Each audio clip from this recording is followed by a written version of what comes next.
რა არის მოსამართლეობა რიგითი პროფესია თუ გაცილებით მეტი? ვის ანიჭებს სახელმწიფო მოსამართლის წოდებას? როგორი უნდა იყოს ის ადამიანი, რომელსაც ხელში ერთდროულად უჭირავს თემი და სასწორისა და ხმალის? დღეს ჩვენ სამართალში პროფესია მოსამართლე. გადაცემის სტუმრების წარდგენამდე გთავაზობთ ეკატა ლახაძის მიერ მომზადებულ სიუჟეტს. არ ყოფს ადამიანი დამნაშავეა თუ უდანაშაულო. კანონისა და საკუთარი რწმენის საფუძველზე წყვეტს რასახის სასჯელი შეუფარდოს დამნაშავეს. კანონის წინაშე ვალდებულია არ დაუშვას უდანაშაულო პირის დასჯა. ეს მოსამართლეა, მაგრამ პოეტი კატო ჯავახიშვილი არ მალავს, რომ მოსამართლე მისთვის ასოციაციურად ასე ნამდვილად არ გამოიყურება. მოსამართლე ასოცირდება ჩემთვის ციხესთან და ისოსებთან. ეს რაღაც ალუზიურია აბსოლუტურად, მაგრამ სენეკა ამბობს, ეს ათასწლეულების უკან გენიოსი. რასაც არ კრძალავს კანონი, კრძალავს წესიერება. ბუნებრივია სენეკადან 21 საუკუნემდე მართლმსაჯულებაც იხვეწებოდა და მისი მსახურნიც, მაგრამ რადგან კანონს შემოქმედება შემოქმედებაა და არა დოგმა, ჩვენც ერთგვარ საზოგადოებრივ აზრს მოვუყაროთ თავი. კატო ჯავახიშვილი, ნინო ზაუტაშვილი, ჯონი ჯანაშია, ლადო კახაძე და რა თქმა უნდა ჩვენი თანამოქალაქეები. ხოლო ორი კითხვა და ბევრი საინტერესო პასუხი. როგორი უნდა იყოს მოსამართლე, რომ საზოგადოების ნდობა დაიმსახუროს? სიტყვა მოსამართლე თვითონ ატარებს თავისივე განმარტებას, ანუ მოსამართლე პირველ რიგში უნდა იყოს სამართლიანი. მას უნდა კონდეს, რა თქმა უნდა, პორტფელი, სადაც ძალიან ბევრი სწორად წარმართული პროცესი უნდა იყრიდეს თავს და ეს ყველაფერი უნდა ხდებოდეს აბსოლუტურად მისი პროფესიონალიზმის, მისი ცოდნის და მისი პიროვნული და პროფესიული ღირსების საფუძველს. ჩემის აზრით მოსამართლე უნდა იყოს პიროვნება, რომელიც ყოველთვის ყველაზე მაღლა დგას, აბსოლუტურად ყველაფრით.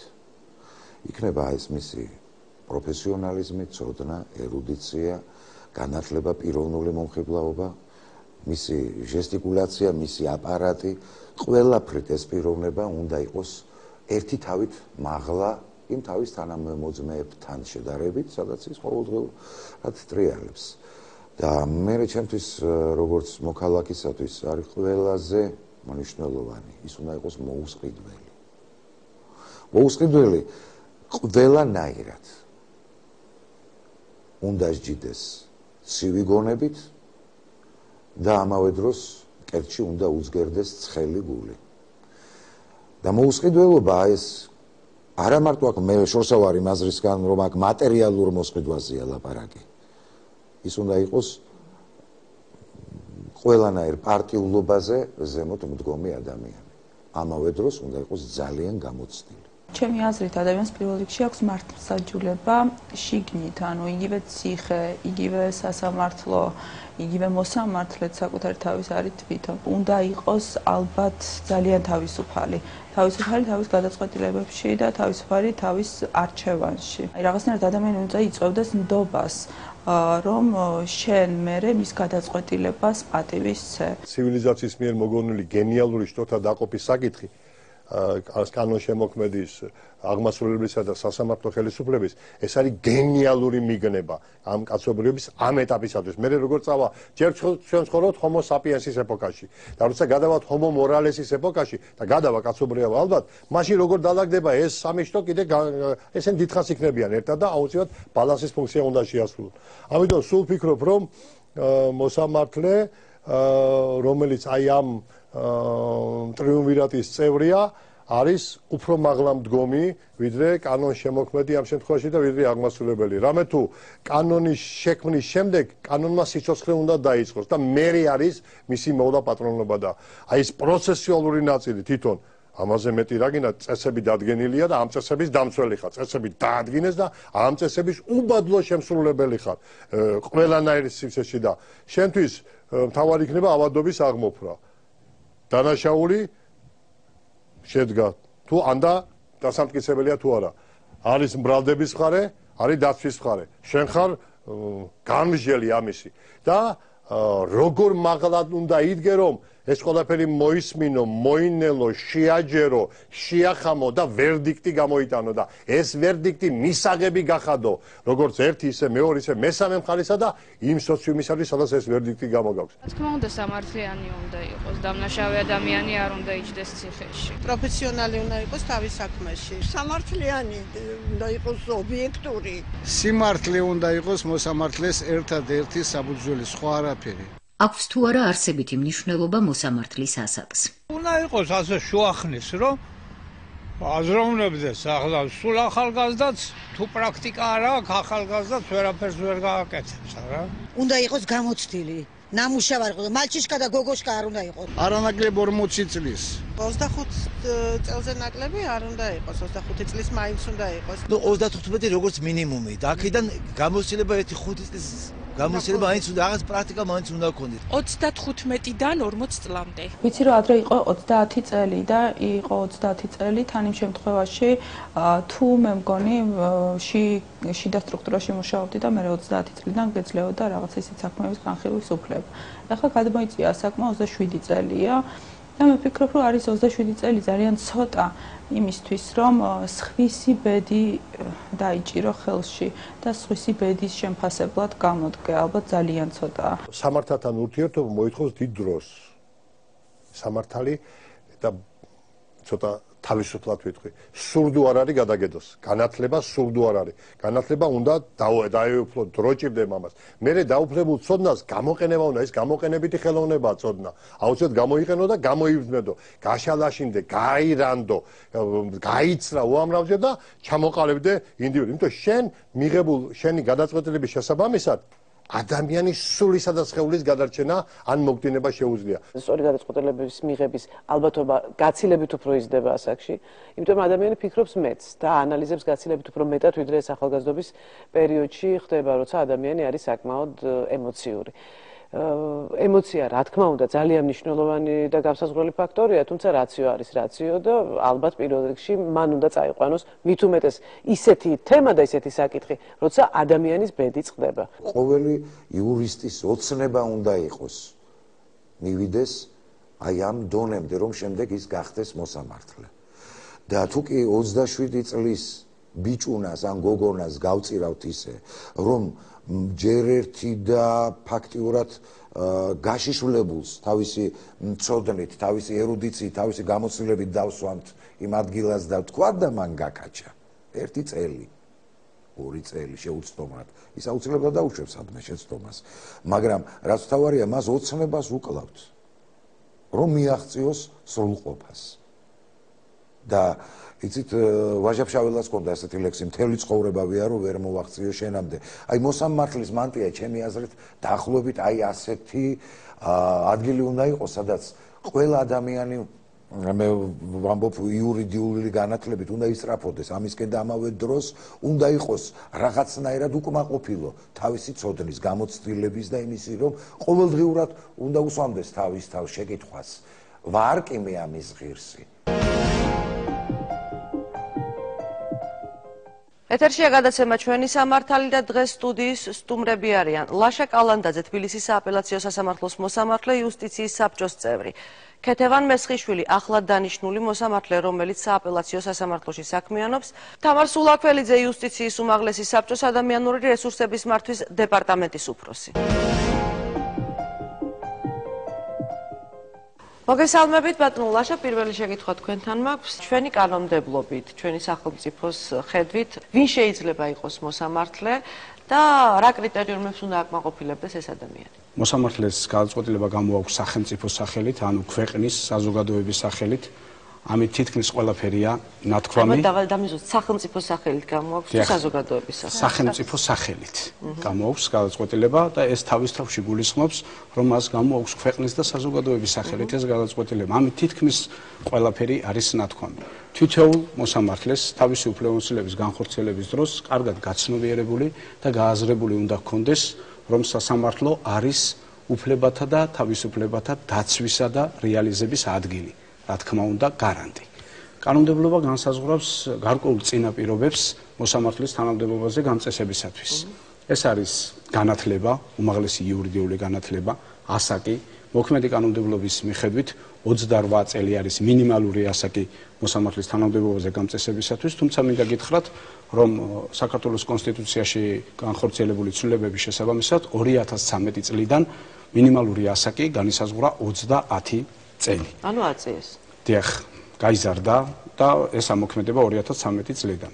ასევე აუცილებელი არის პროფესიით მუშაობის გამოცდილების 5 წლიანი სტაჟი, გავლენი უნდა ჰქონდეს მოსამართლეობის საკვალიფიკაციო გამოცდა და რა თქმა უნდა, სრული სასწავლო კურსი იუსტიციის უმაღლეს სკოლაში. მინდა ასევე მოგახსენოთ, რომ მოსამართლე მოქმედი კანონმდებლობის მიხედვით თანამდებობაზე გამწესების ვადა შეადგენს 10 წელს, თუმცა 2013 წლიდან ასევე კონსტიტუციაში განხორციელებული ცვლილებების შესაბამისად მოსამართლეები თანამდებობაზე დაინიშნებიან უვადოდ საპენსიო ასაკის მიღწევამდე. ანუ ისინი მის ამ პერიოდში იქნებიან მოსამართლეები, უვადოდ დარჩებიან მოსამართლეებად? 2013 წელს, როდესაც კონსტიტუციაში ამოქმედება კონსტიტუციური ცვლილება, ამის შემდგომ ვინც დაინიშნება თანამდებობაზე, ისინი დაინიშნებიან საპენსიო ასაკის მიღწევამდე. და ვფიქრობ, უვადოდ დანიშნა მოსამართლის თანამდებობაზე, ეს არის კიდევ წინაპირობა და გარანტი, რომ მართლმსაჯულება განხორციელდება კიდევ უფრო დამოუკიდებლად და მიუგრძელებლად. ერთი საინტერესო შეკითხვა არსებობს და მოსაზრება საზოგადოებაში, რომ ჩვენთან მოსამართლეები ახალგაზრდები არიან, მე მინდა ჩვენს მაყურებელს წარმოვიდგინო ქეთევანი, რომელიც სულ ახლახანს დაინიშნა მოსამართლედ, ქეთევან, თუ საკმაოდ ახალგაზრდა ხართ, თქვენ გაიარეთ ყველა ეს საფეხური, რაც ბატონმა ლაშამ ჩამოთვალა, ეს არის იურიდიული განათლება, შემდეგ საკვალიფიკაციო გამოცდები, შემდეგ იუსტიციის უმაღლესი სკოლა და ამ სკოლაზე ჩვენ მოგვიანებით ვისაუბრებთ. მაინტერესებს, რამდენი ხანია დაიწყეთ მოსამართლეობა და რამდენად ადვილია ეს ყველაფერი? ადვილი ნამდვილად არ არის, სწორედ ამას ემსახურება იუსტიციის უმაღლესი სკოლის ერთწლიანი სწავლება. გარდა იმისა, მოგამზადოს თეორიული პრაქტიკული კუთხით, მოგამზადოს ემოციურად, რომ გაუძლო ამხელა პასუხისმგებლობას. ადვილი, რა თქმა უნდა, არ არის მათ შორის, უпростоრეთ მით უმეტეს მათთვის, ვისაც გააზრებული აქვს, რომ გამოაქვს გადაწყვეტილება სახელმწიფოს სახელით. და საინტერესო ეს ემოციური კუთხით მომზადება ალბათ ყველაზე მნიშვნელოვანია. დიახ, მე მესმის, რომ თეორიული ცოდნა ძალიან მნიშვნელოვანია, მაგრამ ემოციები, როდესაც ადამიანი წყვეტ ადამიანთა ბედს, შეიძლება სახელმწიფოს ბედსაც, ალბათ ძალიან მნიშვნელოვანია საკუთარ ემოციებთან ურთიერთობა ისწავლა. აი ამას როგორ ასწავლეთ?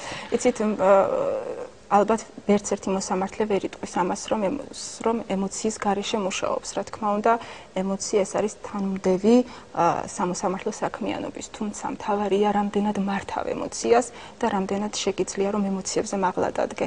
სწორედ ამას ემსახურება იუსტიციის უმაღლეს სკოლაში ის რამდენიმე კურსი, რასაც ჩვენ გავდიოდით.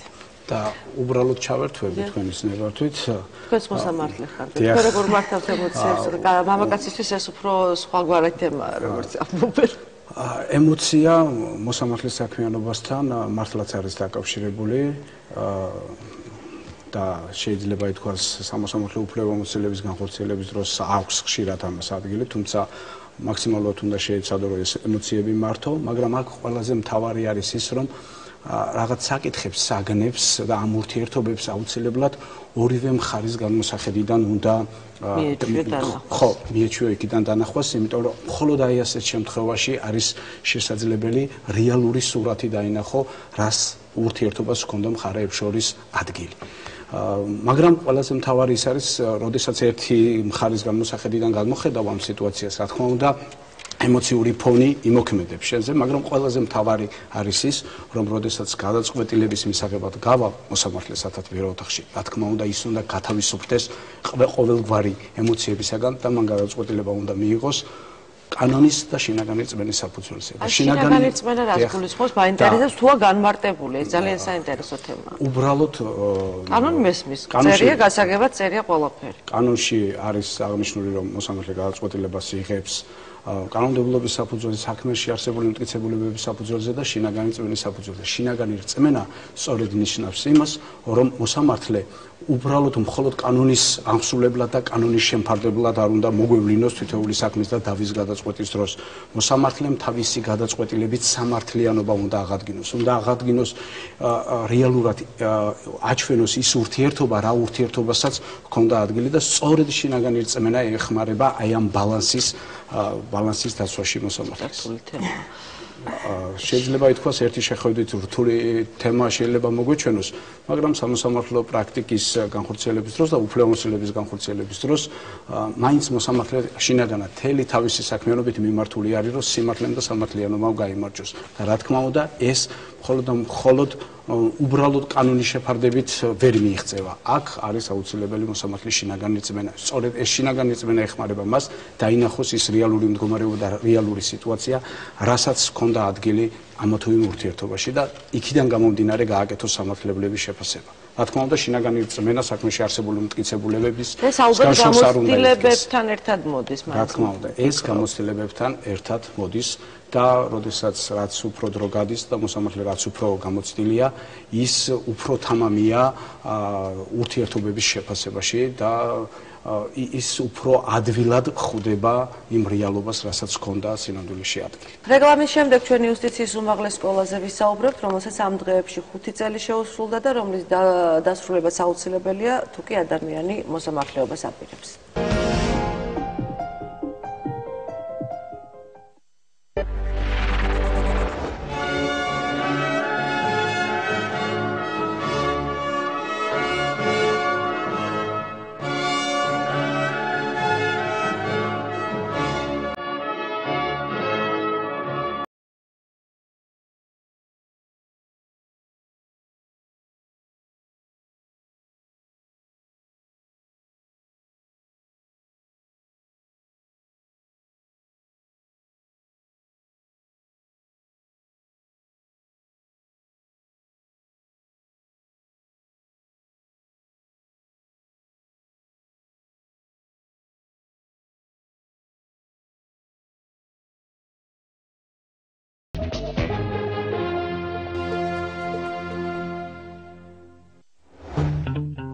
დაგღალათ ფიქრმა რა აჭამოთ ოჯახს ყოველდღე. გეზარებათ საყიდლებზე სიარული, როცა ფული არ ყოფნით. ჩვენ გასწავლით როგორ მოამზადოთ მარტივად და გემრიელად, ისე რომ ბევრი არ დახარჯოთ და რასაც ამზადებთ, ნამდვილად შეგერგოთ. და იმაზე არ ფიქრობდეთ, რომ ხელფასიდან არაფერი დაგრჩათ. თუ გინდათ სამზარეულოში ყოფნა სიამოვნებად გეკცეთ, მიიღეთ ეს გამოწვევა, შეავსეთ განაცხადი და გახდით ყველაზე გემრიელი და პრაქტიკული შოუს მონაწილე. იანვრიდან ეკონომენიუ პირველ არხზე. გადაცემის სპონსორია ესპანური ბრენდი კოპოლივა. ჯანმრთელი პროდუქტები თქვენი ოჯახისთვის. კოპოლივა, დანარჩენი ზედმეტია. არის თუ არა ჯიპის ტიპის ავტომობილი უფრო პოპულარული ვიდრე სედანი? მანქანა რამდენად ყველგან მავალიათ, მას აინტერესებს თვითონ სტატუსი. რატომ ირჩევს ქართველი მომხმარებელი იაპონურ ავტომობილს? ავტომობილებზე საუბრისას ალბათ 3 ქვეყანა გახსენდებათ: ამერიკა, გერმანია და იაპონია. რას ფიქრობს ხალხი? მიყვარს. შაბათს. დავით მესხიშვილის საავტორო გადაცემა ავტოპილოტი პირველ არხზე. გადაცემას წარმოგიდგენთ კომპანია კერხერი. კერხერი, სისუფთავის გერმანული სტანდარტი. გადაცემის გენერალური სპონსორია Toyota ცენტრი თბილისი. ავტომობილი, რომელიც გჩუქნით კომფორტს, უსაფრთხოებას და სიძლიერეს. ახალი Toyota Highlander-ი, Toyota ცენტრი თბილისი.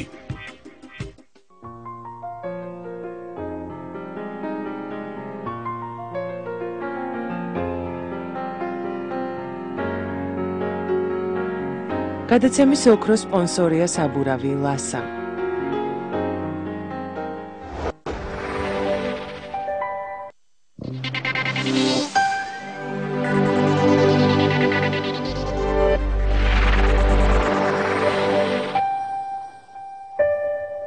სრულიად საქართველოს კათოლიკოს პატრიარქის, მცხეთა-თბილისის მთავარეპისკოპოსისა და ბიჭვინთისა და ცხუმა-ფხაზეთის მიტროპოლიტის უწმინდესი და უნეტარესი ილია მეორის ლოცვა-კურთხევით გამოვიდა საპატრიარქოს ჟურნალი უფლის ციხე. მე დარწმუნებული ვარ, რომ ეს ჟურნალი ხელს შეუწყობს ჩვენი ერისა და ეკლესიის ხალხიანებას. ჟურნალი შეგიძლიათ მოიკითხოთ საეკლესიო მაღაზია ალიმოს, პრესის გამავრცელებელ ჯიხურებსა და ბიბლუსის მაღაზიათა ქსელში. თერჯოლა, ჭიათურა, ტყიბული, ხონი, მარტვილი, შუახევი, ქედა, ჩაქვი, ოზურგეთი, ცაგერი, ლაგოდეხი, საგარეჯო,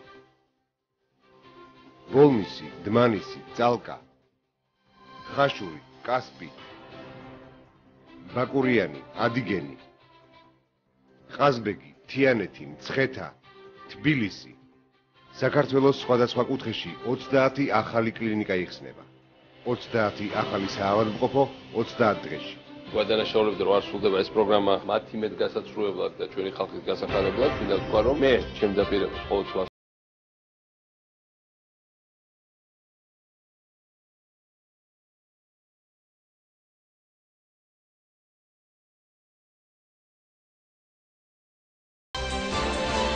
საქართველოს მთავრობის 10 პუნქტიანი დეკლარაცია.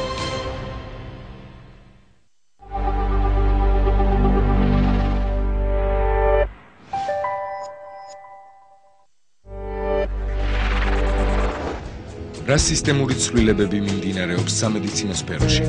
როგორ ინერგება ახალი ტექნოლოგიები? დაცულია თუ არა ექიმებისა და პაციენტების უფლებები? პასუხობს თუ არა სადაზღვევო პაკეტების საერთაშორისო ნორმებს? იხილეთ საზოგადოებრივი მაუწყებლის ეთერში ყოველ შაბათს.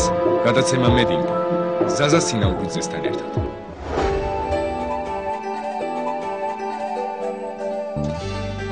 გადაცემა მედინფოს გენერალური სპონსორია კლინიკა ჯანმრთელობის სახლის ხელოვნური განაყოფიერების ლაბორატორია. კლინიკა ოქსფორდ მედიკალ ჯორჯია გთავაზობთ მსოფლიოში აღიარებულ ინოვაციურ გამაახალგაზრდავებელ და სილამაზის შესანარჩუნებელ პროცედურებს. მედიფოს ოქროს სპონსორია ოქსფორდ მედიკალ ჯორჯია. გადაცემა მედინფოს მხარდამჭერია კომპანია იფქლიერთი. რა შეიცავს აფიფური? იგი შეიცავს 21 სახეობის ამინომჟავას, მათ შორის თიროზი. ორგანიზმს ეხმარება იოდის შეთვისებაში. რეკომენდირებულია სპორტსმენებისათვის. პრინციპში ყველასათვის. გადაცემა მედინფოს პარტნიორია კომპანია PC Shop-G.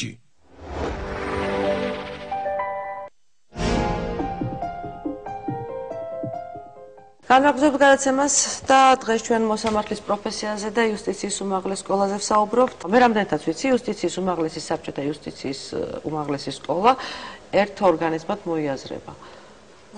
ვერ ვიტყვით რომ ერთ ორგანიზმად მოიაზრება. ყოველ შემთხვევაში ერთად არიან. იუსტიციის უმაღლესი სკოლა, ეს არის იურიდიული ცალკე იურიდიული პირი, რომლის ძირითად მიზანს და ფუნქციასაც წარმოადგენს იუსტიციის უმაღლესი სკოლის მსმენელების, ანუ მომავალი მოსამართლეობის, უпроსტად მოსამართლეობის კანდიდატების პროფესიული მომზადება. იუსტიციის საბჭო ამ შემთხვევაში რა კავშირშია იუსტიციის სკოლასთან? იუსტიციის საბჭო შემხებლობა სკოლასთან იმაში მდგომარეობს, რომ იუსტიციის საბჭო არის ორგანო, რომელიც გადაწყვეტილებას იღებს და არჩევს კანდიდატებს იუსტიციის უმაღლესი სკოლაში სწავლის გასაგრძელებლად. და შემდეგ ეს კანდიდატი, გამარჯვებული კანდიდატი და კონკურსს ატარებს იუსტიციის უმაღლესი საბჭო, ხმათა უმრავლესობით იღებს ის გადაწყვეტილებას და გამარჯვებული კანდიდატი შემდგომ ირიცხება იუსტიციის უმაღლეს სკოლაში. და აი ამ სკოლის მიზანი არის მომავალი მოსამართლეობის კანდიდატების პროფესიული მომზადება. თამარ, იქნებ დავაზუსტოთ საკვალიფიკაციო გამოცდა რამდენ ხანში ერთხელ ტარდება და ვის მიერ? მოსამართლეობის საკვალიფიკაციო გამოცდა ეს პერიოდულად ტარდება იუსტიციის უმაღლესი საბჭოს მიერ. კონკრეტული თარიღები არ აქვს. როგორც წესი, ასეთი ჩანაწერი არის საბჭოს გადაწყვეტილებაში, როგორც წესი გაზაფხულზე და შემოდგომაზე ტარდება ასეთი გამოცდა. ანუ მსურველებმა დაახლოებით მოსამზადებლად სავარაუდო თარიღი, მიახლოებით თარიღი მათთვის ცნობილია, ანუ ეს იქნება გაზაფხულზე ან შემოდგომაზე, მაგრამ უკვე ზუსტი თარიღი დაახლოებით 2 თვით ადრე, თვენახევრით ადრე, ზუსტი თარიღი უკვე ცნობილია მათთვის და უფრო ინტენსიურად. ვინ ადგენს ამ საკვალიფიკაციო გამოცდისათვის ტესტებს ვინ აკეთებს საინტერესო? იცით, ტესტებს ადგენენ როგორც თეორეტიკოსი მუშაკები, ასევე პრაქტიკოსი იურისტები, ესენი უმეტესად მოსამართლეები არიან. და ასევე რა თქმა უნდა გვეხმარებიან იურიდიული ფაკულტეტის ლექტორებიც. თუმცა კონფიდენციალურია. დიახ. დეტალები შედარსე. როგორც შინაარსი, ასევე მსმენია რომ ეს არის შემადგენლობაც და ასევე ეს კონფიდენციალობა არა მარტო ჩვენი მხრიდან გამჟღავნებას გულისხმობს, არა თვითონ ის წევრიც ვალდებულია რომ არ გაამჟღავნოს რომ იგი არის ასეთი კომისიის წევრი. და ერთი შეკითხვა დავაზუსტოთ, მე მსმენია ასეთი რამ რომ ასევე აბარებენ პროკურორებიც, ისინი იურისტები არიან განათლებით და ასევე აბარებენ ადვოკატებიც გამოცდებს. თუმცა როგორც ამბობენ, მოსამართლის გამოცდები, საკვალიფიკაციო გამოცდები არის ყველაზე რთული. ჯანსაღი კონკურენცია, ასე ვთქვათ, ჩვენს გამოცდებს შორის არსებობს და თავად სხვა უწყებებიც აღიარებენ და ასეთი იურიდიულ საზოგადოებაში საკმაოდ მიღებულია ასეთი აზრი, რომ მოსამართლეობის საკვალიფიკაციო გამოცდა თავისი სირთულით და ასე ვთქვათ ობიექტურობის თვალსაზრისით სხვა გამოცდებსაც არ დავაკანებ სირთულით ნამდვილად ყველაზე რთული გამოცდაა და გამოცდის ჩაბარება პირს რა თქმა უნდა უფრო მაღლა აყენებს ვთქვათ თუნდაც სხვა მსგავსი გამოცდის ჩაბარების შემთხვევაში მაგრამ მთლიანად იუსტიციის უმაღლესი საბჭო თავისი ძალებით ატარებს ამ გამოცდას და იუსტიციის საბჭოს მიერ არის მხარდაჭერილი და ძალიან პოპულარულია სხვათა შორის ყველა გამოცდა, ასე ვთქვათ, უკვე ფასიანია, მაგრამ ამ ხრივად ჩვენი გამოცდა ჯერჯერობით ინარჩუნებს იმ სტატუსს, რომ ყოველთვის ხელმისაწვდომია უფასოა ჩვენი გამოცდის ჩაბარება. ჩვენთან უფასოა ჩაბარება საკვალიფიკაციო გამოცდის. საკვალიფიკაციო გამოცდის. შემდგომ სწავლა პირიქით იქით ახალისებულია სტიპენდიას იღებს სწავლის განმავლობაში მსმენელი 800 ლარის წოდენობით და შესაბამისად ესეც დამოკიდებულია სტიპენდიას დამოკიდებულია მოსამართლის ხელფასზე კანონის პირდაპირ არის გათვალისწინებული რომ მოსამართლის ხელფასის გარკვეული პროცენტი არის სტიპენდია და თუ მოსამართლის ხელფასი მოიმატებს პარალელურად მსმენელის სტიპენდიაც იმატებს რა თქმა უნდა სწავლა ეს არის ჩვენი ინტერესი თვითონ იუსტიციის უმაღლესი საბჭოს სახელმწიფოს ინტერესი რომ მოსამართლეობის კანდიდატი სკოლაში მოამზადოს თეორიული თუ პრაქტიკული თვალსაზრისით ისე რომ მომზადებული შეხვდეს თავისი უფლებამოსილების განხორციელებას და ამიტომ სწავლა ფასიანი კი არა პირიქით სტიპენდიას იხდის სახელმწიფო მათთვის. ეს გარკვეული ფაქტორად შეიძლება ითქვას სახელმწიფოს ინვესტიციაც არის ამ ადამიანში ჩადებული რომელიც შემდგომში რა თქმა უნდა მოსამართლე უნდა გახდეს. საქმეების რაოდენობის მხრივაც ისე იტვირთება ახალ დანიშნული მოსამართლე როგორც ჩვეულებრივად თუმცა დაზუსტებით და დაბეჭითებით შეიძლება ითქვას და ჩემი პრაქტიკიდან ეს შეიძლება ითქვას რომ აბსოლუტურად მიჩვეული და აბსოლუტურად ფსიქოლოგიურად მომზადებული ამისთვის იუსტიციის უმაღლესი სკოლის გავლის შემდეგ. თვითონ სტაჟირების პროგრამა ისე არის აწყობილი, რომ აბსოლუტურად მიახლოვებული არის ჩვეულებრივი მოსამართლის საქმიანობასთან. შესაბამისად, როდესაც სტაჟირებას გადიხარ იუსტიციის უმაღლეს სკოლაში და პარალელურად სასამართლოში, გაქვს იგივე დატვირთვა, რა დატვირთვის ფარგლებშიც მერე გიწევს მუშაობა.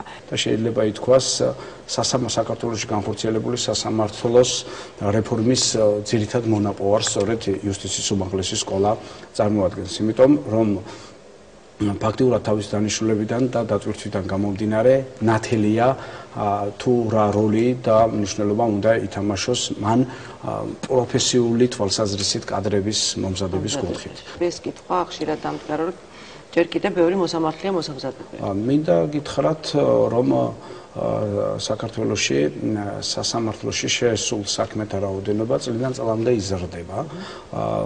თქვა მაგალითად 2011 წელს შემოსული საქმეთა რაოდენობა სამოქალაქოს და ადმინისტრაციულ დავებს ვგულისხმობ მინიმუმ ორჯერ მეტია ვიდრე 2010 წელთან მიმართებაში. დღესდღეობით საქართველოში დაახლოებით 215-მდე მოსამართლე გვყავს, თუმცა 215 დაახლოებით მთელ სასამართლოებში.